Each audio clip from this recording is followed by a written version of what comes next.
Welcome to Mutlu Stories.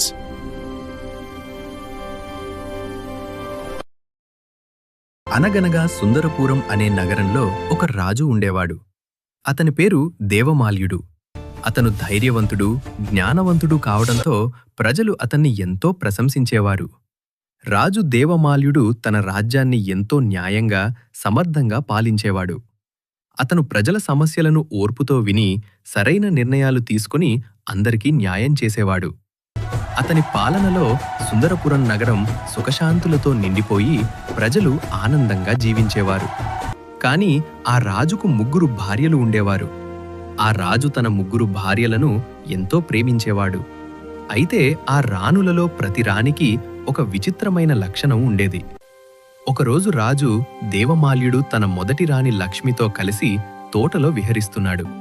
అప్పుడే ఒక మృదువైన పువ్వు చెట్టు నుండి జారి వచ్చి రాణి చేతిని తాకింది.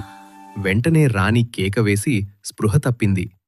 ఆందోళన చెందిన రాజు వెంటనే నగరంలోని ఉత్తమ వైద్యులను పిలిపించాడు. వైద్యులు పరీక్షించి చూసి రాణి చర్మం చాలా సున్నితంగా ఉంది, ఆ మృదువైన పువ్వు తాకడంతో ఆమెకు గాయమైంది అని చెప్పారు. ఆమె కొన్ని రోజుల పాటు విశ్రాంతి తీసుకోవాలని సూచించారు. అదే రాత్రి మరో సంఘటన జరిగింది. రాజు తన 2వ రాణి చంద్రావతితో కలిసి బాల్కనీలో విశ్రాంతి తీసుకుంటున్నాడు. చల్లని గాలి తోటలోని పూల సువాసనను తీసుకుని వచ్చింది. చంద్రకాంతి ఆ బాల్కనీని అందంగా ప్రకాశింపచేస్తోంది. అంతా ఎంతో శాంతంగా, అందంగా ఉండగా అకస్మాత్తుగా రాణి అరవటం మొదలుపెట్టింది. ఈ చంద్రకాంతి నా చర్మాన్ని కాలుస్తోంది, నేను తట్టుకోలేకపోతున్నాను అని ఆమె కేక వేసింది. ఆశ్చర్యపోయిన రాజు వెంటనే తెరలను మూసివేశాడు. మళ్లీ వైద్యులను పిలిపించాడు.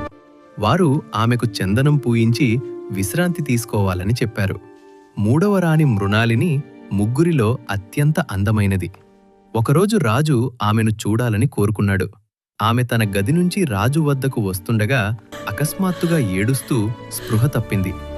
వైద్యులు వచ్చి చూసినప్పుడు ఆమె చేతులపై పుండ్లు కనిపించాయి. స్పృహలోకి వచ్చిన తర్వాత ఆమె చెప్పింది, వంటగదిలో బియ్యం కొట్టే శబ్దం వినిపించింది. ఆ శబ్దం నేను తట్టుకోలేకపోయాను. ఇది విని రాజు ఆశ్చర్యపోయారు. అప్పుడు బేతాళుడు రాజును అడిగాడు, రాజా, ఈ 3 రాణుల్లో ఎవరు అత్యంత సున్నితమైనవారు? రాజు కాసేపు ఆలోచించి నెమ్మదిగా చెప్పాడు, 3వ రాణి మృణాలినే అత్యంత సున్నితమైనది. లక్ష్మికి పువ్వు, చంద్రావతికి చంద్రకాంతి నేరుగా తాకాయి. కాని మృణాలినికి మాత్రం కేవలం శబ్దం వల్లే గాయమైంది.